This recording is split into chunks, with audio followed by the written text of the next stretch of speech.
17. Polaris.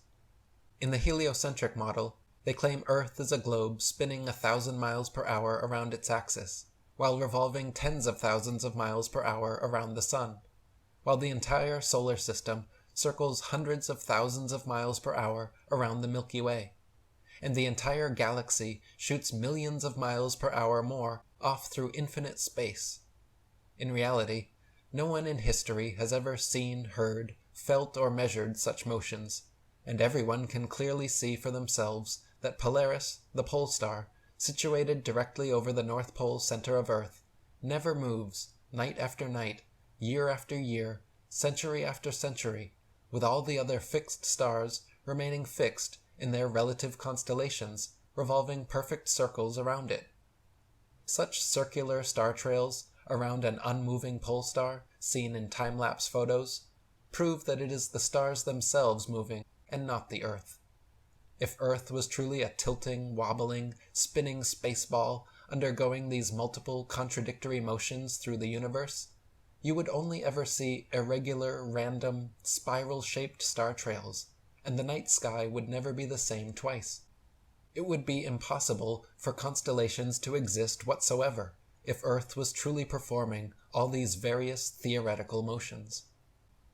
Quoting 100 Proofs Earth is Not a Globe by William Carpenter, "Why in the name of common sense should observers have to fix their telescopes on solid stone bases so that they should not move a hair's breadth, if the Earth on which they fix them moves at the rate of 19 miles in a second?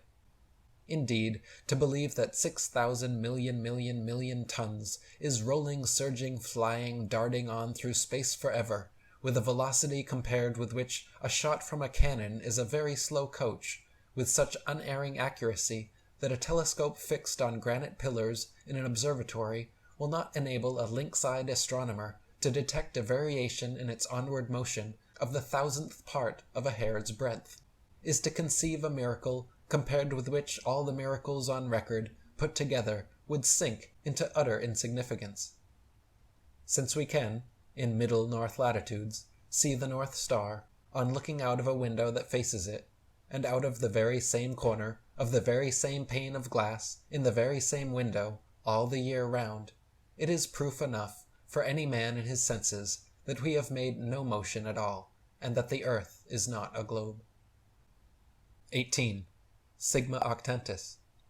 Sigma Octantis is claimed to be a southern central pole star similar to Polaris, around which the southern hemisphere stars all rotate around the opposite direction.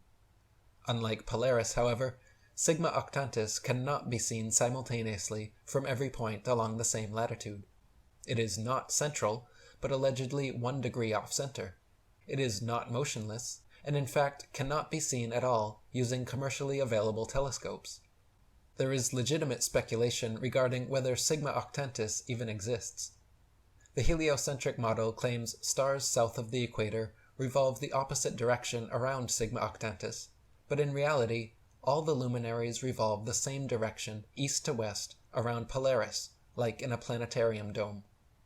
Our Earth planetarium, however, is too vast for any observer to see all the stars simultaneously from one vantage point, so their apparent motion, angle, and inclination changes based on perspective and the exact direction faced. Quoting Earth Not a Globe by Dr. Samuel Robotham, "Another thing is certain, that from within the equator, the North Pole star, and the constellations Ursa Major, Ursa Minor, and many others, can be seen from every meridian simultaneously, whereas in the south, from the equator, neither the so-called South Pole star nor the remarkable constellation of the Southern Cross can be seen simultaneously from every meridian, showing that all the constellations of the South Pole star included sweep over a great southern arc and across the meridian, from their rise in the evening to their setting in the morning. But if the Earth is a globe, Sigma Octantis, a South Pole star, and the Southern Cross, a southern circumpolar constellation, they would all be visible at the same time from every longitude on the same latitude, as is the case with the Northern Pole star and the northern circumpolar constellations. Such, however, is not the case. 19.